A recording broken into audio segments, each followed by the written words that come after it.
Hello everybody. मैं हूं नवजोत वर्मा और आप देख रहे हैं एमिनेंट लॉ क्लासेस। तो आज जो टॉपिक हम कवर करने जा रहे हैं वो है एनवायरमेंटल क्राइम्स, जिसमें हम देखेंगे कि एनवायरमेंटल क्राइम्स के लिए हमारे पास में क्या लीगल फ्रेमवर्क मौजूद है, एनवायरमेंटल क्राइम्स क्या होते हैं, एनवायरमेंटल क्राइम्स के लिए कॉन्स्टिट्यूशन और जुडिशरी क्या कहता है, और साथ ही हम कवर करेंगे कुछ इम्पॉर्टेंट केसेस को। ये एनवायरमेंटल क्राइम्स पे वीडियो का पार्ट 1 है। पार्ट 2 में हम कवर करेंगे प्रिंसिपल्स को, कॉमन लॉ के प्रोटेक्शंस को, और साथ ही साथ हम कवर करेंगे आईपीसी और सीआरपीसी के प्रोविजंस को जो कि एनवायरमेंटल प्रोटेक्शन के साथ में डील करते हैं। अपकमिंग वीडियोस की नोटिफिकेशन के लिए चैनल को सब्सक्राइब करें। एनवायरमेंटल क्राइम्स यूजुअली प्रॉफिट को जनरेट करने के लिए किया जाता है। ऐसी बहुत सारी इंडस्ट्रीज़ हैं जो कि एनवायरमेंट को नुकसान पहुंचाकर बहुत सारा पैसा कमा रही हैं। देखते ही देखते एनवायरमेंटल क्राइम्स बढ़ रहे हैं। जो भारत का एनवायरमेंटल लीगल फ्रेमवर्क है उसको देखा जाए तो एक अच्छा प्रयास किया गया है एनवायरमेंटल क्राइम्स को रोकने के लिए। पर यहाँ ज़रूरी बात यह है कि इतना सब कुछ कोशिश करने के बावजूद भी, लॉस के होने के बावजूद भी, हम देख सकते हैं कि हर दिन आपके सामने ही एग्जाम्पल्स होते हैं कि किस तरह से एनवायरनमेंट को हार्म किया जाता है। इससे एक बात तो साबित हो जाती है कि हमें एक बेटर लॉ की आवश्यकता है जिसमें स्ट्रिक्ट प्रोविजंस हों, जिससे एनवायरमेंटल पॉल्यूशन को और एनवायरमेंटल क्राइम्स को रोका जा सके।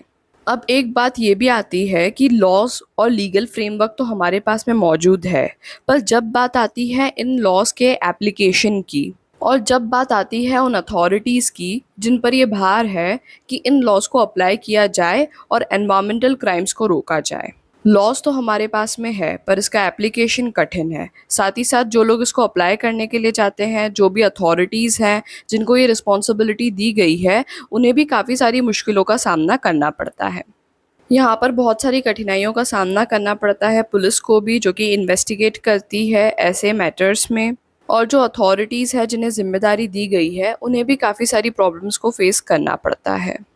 जब बात आती है उन प्रोविजंस की जो कि एनवायरमेंटल क्राइम्स के साथ में डील करते हैं, तो यहाँ पर आवश्यकता ये है कि ये जो प्रोविजंस हैं इन्हें और ज़्यादा क्लियर किया जाए। इन प्रोविजंस में क्लैरिटी की और ज़्यादा स्ट्रिक्ट होने की आवश्यकता है। Types of environmental crimes. Environmental crimes को ऑर्गेनाइज्ड क्राइम्स की कैटेगरी में लिया जाता है। ऑर्गेनाइज्ड क्राइम्स वो क्राइम्स होते हैं जिसे कोई एक व्यक्ति नहीं करता, पर यहाँ पर चेन होती है लोगों की जो एक दूसरे की मदद से किसी क्राइम को कमिट करते हैं। ऑर्गेनाइज्ड क्राइम्स में बहुत सारे व्यक्ति इन्वॉल्व्ड होते हैं और उनके अलग अलग फंक्शंस होते हैं और ये सब लोग मिलकर एक क्राइम को कमिट करते हैं। एनवायरमेंटल क्राइम्स भी ऑर्गेनाइज्ड क्राइम्स की कैटेगरी में आते हैं। इन क्राइम्स को करने के लिए बहुत सारे लोगों का इन्वॉल्वमेंट होता है।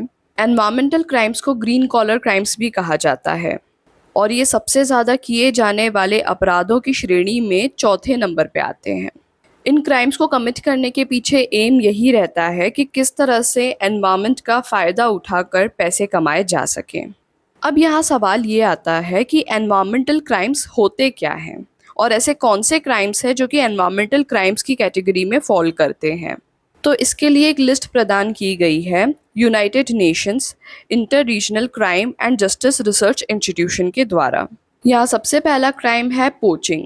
यहाँ सबसे पहला क्राइम आता है पोचिंग। पोचिंग का मतलब होता है इल्लीगली शिकार करना। अगला क्राइम है illegal trade off wild life, जिसका मतलब है जंगली जानवरों को इल्लीगली ट्रेड करना। अगला क्राइम है trade off unregulated and illegal products for financial and material gains. Unregulated और इल्लीगल प्रोडक्ट्स का एग्जाम्पल हो सकता है टिम्बर, हाथी के दांत, राइनो के हॉर्न्स और चंदन की लकड़ी। ये सभी ऐसी चीज़ें हैं जो कि इल्लीगली ट्रेड की जाती हैं। अगला क्राइम है इल्लीगली फिशिंग करना और इल्लीगली लॉगिंग करना, गैर कानूनी तरीके से मछली पकड़ना और जंगल में जाकर लकड़ियों के लिए इल्लीगली पेड़ों को काटना। एनवायरमेंटल क्राइम्स और भी होते हैं जैसे कि कचरा फैलाना, वाटर बॉडीज में तेल फैला देना, वाटर बॉडीज में कचरा फेंकना, पेस्टिसाइड्स को सही तरीके से हैंडल ना करना, कचरा जलाना, केमिकल्स की स्मगलिंग करना, etcetera.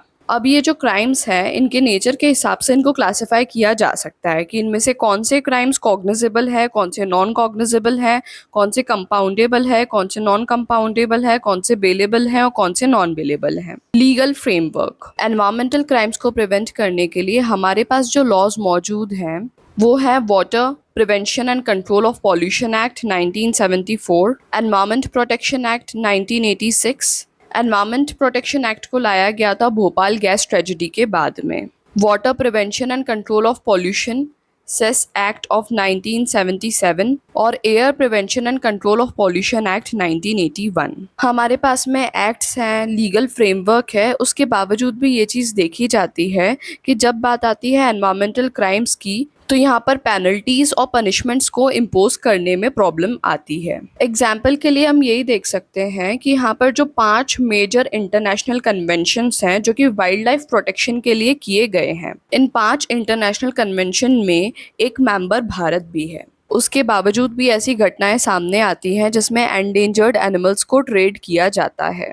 Constitution and judicial intervention. Indian constitution के फंडामेंटल ड्यूटीज़ में और directive principle of state policy में इस बात को बताया गया है कि हमारा एक कर्तव्य है कि हमें एनवायरनमेंट को प्रोटेक्ट करना चाहिए। ये जो आर्टिकल्स हैं ये गाइडेंस प्रोवाइड करते हैं कि हमें अपने एनवायरनमेंट को सेव करना चाहिए, प्रोटेक्ट करना चाहिए और एक अच्छे एनवायरनमेंट को इंश्योर करना चाहिए। जितने भी इनैक्टमेंट्स आए हैं, लेजिस्लेशंस आए हैं और इसी तरह के रूल्स और रेगुलेशंस आए हैं एनवायरनमेंट के प्रोटेक्शन के लिए, ये usually public interest litigation PIL के द्वारा ही आए गए हैं और इसका बेस है आर्टिकल 21 जो कि इस बात को रिकॉग्नाइज करता है कि हेल्दी और पॉल्यूशन फ्री एनवायरनमेंट एक अधिकार है। 42nd अमेंडमेंट के द्वारा इंडियन कॉन्स्टिट्यूशन में जो शब्द एनवायरनमेंट है उसे जोड़ा गया था, जिसमें आर्टिकल 48A DPSP में जोड़ा गया था और आर्टिकल 51A फंडामेंटल ड्यूटीज में जोड़ा गया था। अब हम इसके अंदर कुछ इंपॉर्टेंट केसेस को देखते हैं। रूरल लिटिगेशन एंड एंटाइटलमेंट केंद्र versus the state of UP 1985। इसमें बताया गया था कि ना सिर्फ ये स्टेट की ड्यूटी है कि एनवायरनमेंट को प्रोटेक्ट किया जाए, पर ये सिटीजन्स की भी ड्यूटी है कि एनवायरनमेंट को प्रोटेक्ट किया जाना चाहिए अंडर आर्टिकल 51AG। अगला इंपॉर्टेंट केस था LK Kulwal versus the state of Rajasthan and others 1988। इसके द्वारा आर्टिकल 51A के स्कोप को रिकॉग्नाइज किया गया था और इसमें सिटीजन्स के फेवर में एक राइट को क्रिएट किया गया था कि इस आर्टिकल के एनफोर्समेंट के लिए वो कोर्ट के समक्ष आ सकते हैं।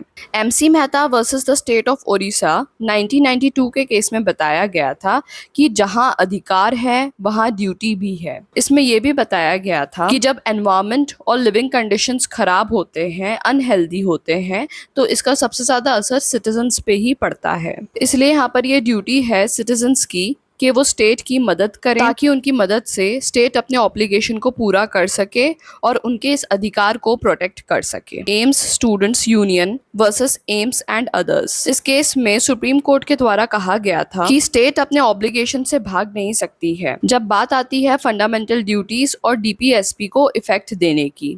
और साथ ही साथ ये बात भी बताई गई थी कि इन ड्यूटीज के द्वारा प्रोविजंस को इंटरप्रेट किया जाता है, भले ही से ये जो ड्यूटीज हैं ये एनफोर्सिएबल नहीं है। इस वीडियो में हमने कवर किया कि एनवायरमेंटल क्राइम्स क्या होते हैं, हमारे पास इसके लिए क्या लीगल फ्रेमवर्क मौजूद है, कॉन्स्टिट्यूशन के प्रोविजंस इस बारे में क्या कहते हैं और देखा कुछ इंपॉर्टेंट केसेस को।